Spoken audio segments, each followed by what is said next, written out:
The Pixel 6 was released almost 2 months ago to general praise from many tech reviewers. The changes that Google made seem to show that they were finally taking the smartphone game seriously. I reviewed that phone a couple of months ago on this channel, and my initial impressions were that I was pretty pleased. I was overall pretty excited about the Google Pixel 6 Pro. But 2 months later, has any of that changed? Overall, I'm pretty happy with this phone, but no phone is perfect, so let's talk about it.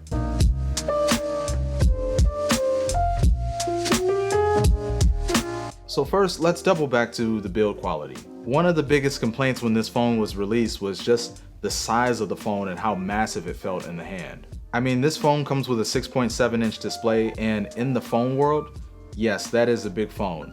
Now, I upgraded from the Pixel 4 XL and I had a Pixel 2 XL before that, so in general, I've always been used to having large phones. And with that being the case, it didn't really take me long to get used to the size of the phone.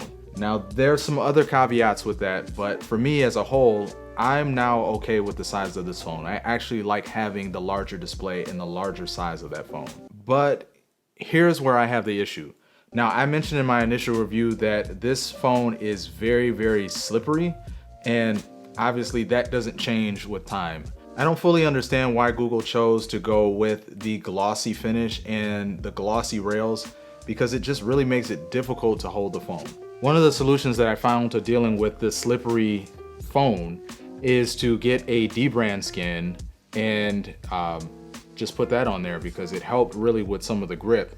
But if you're not into skins or you don't like having a case, I did purchase one of Google's cases for the 6 Pro, and I don't mind the translucent look, but it wasn't really a good case. And so it's an option, but I feel like there are better cases out there that you could utilize to protect your phone. Even with the case on, I found something that was very, very strange, and that's the fact that the glossy sides somehow got scratched up really, really bad, even with the case on.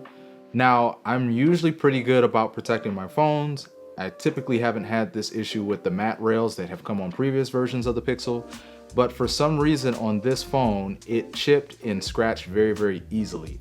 And I don't know if that's because particles got caught on the inside of the case, but that's why I say there's probably better cases out there, because the sides on this phone do seem to be very scratchy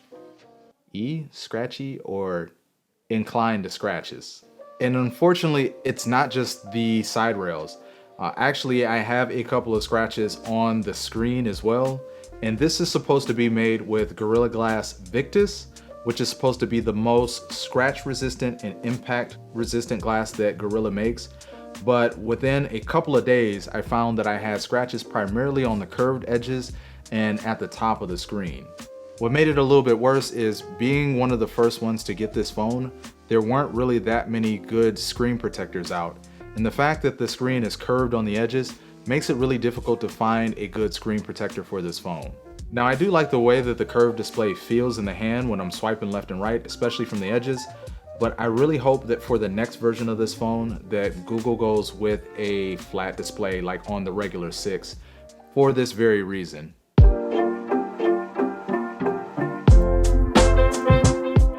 Moving on, I want to talk a little bit about the fingerprint sensor. Now, this was a huge sore point for a lot of reviewers when they first got this phone. And let's be honest, it was slow.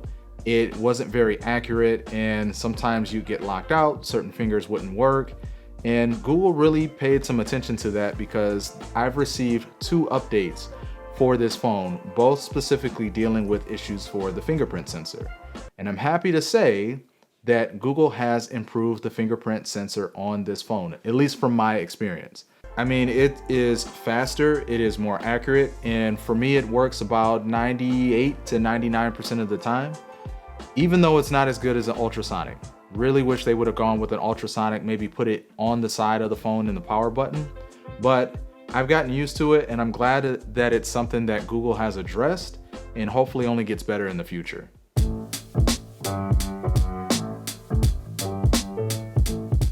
Next up, let's talk about battery life. Now, I did make an entire video about how I think that battery life should be measured on a device. But let's be honest, this is not a 2-day phone. And that's not necessarily a bad thing. I charge almost every single night, overnight, So I usually don't have problems with battery life throughout my day. Now I will be honest and say that screen on time with this phone fluctuates quite a bit, but I haven't had bad battery life while using this phone. Especially once adaptive battery kicked in and learned my habits, what apps I use, and when do I charge my phone, it's only gotten better. I'm getting on average anywhere between 6 and 7 hours of screen on time, and usually going to sleep and putting my phone on the charger with about 20% of battery life left. Now, my day starts at 5 in the morning and ends usually around 11 p.m. So to me, in my opinion, that's plenty of battery life to be able to get the average to more intensive user throughout the day without necessarily feeling like you have to put it on the charger. The only other thing that is kind of a concern to me is it does seem like the modem on this phone is a little power hungry.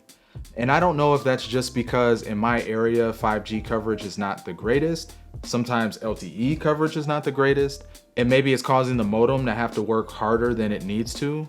But either way, I hope that Google irons that out, because if they could do that, then I could see the battery life on this phone being excellent and just up there with some of the Samsungs and the iPhone 13 as far as battery life.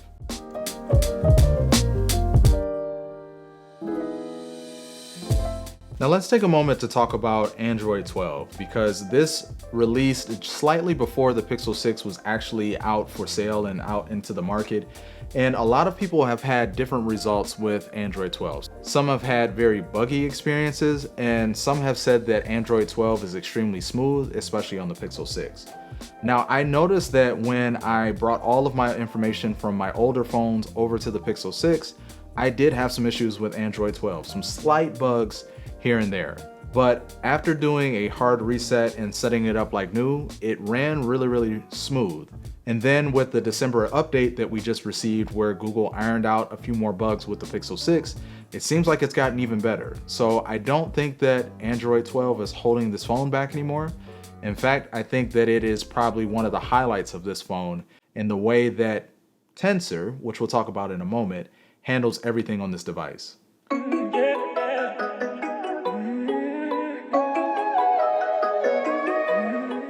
So yeah, let's talk about Tensor. Now, I had high hopes for Google making their own chip, because in my mind, I'm thinking of Apple and how they make the A15 and the A series chips, the M series chips as well on their MacBooks, and just how great they are at doing that. That's not necessarily the experience that Google has had yet, but this is their first chip that they have designed to go on a smartphone. But with that being the case, my experience has still been buttery smooth ever since I fixed those other issues.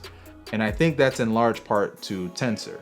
Now, Tensor in benchmarks is probably not going to beat the A series chips or the Snapdragon, but it is more than capable of pretty much handling almost everything that you throw at it. I've been able to do some light gaming, been able to run photo and video, and your social media apps, whatever you throw at it, and it still seems to handle it pretty well. Everything moves pretty fluid and smooth.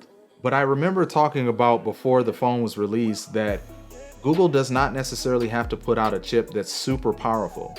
They just had to put out a chip that does what they want it to do, whatever their niche is, and make it work well.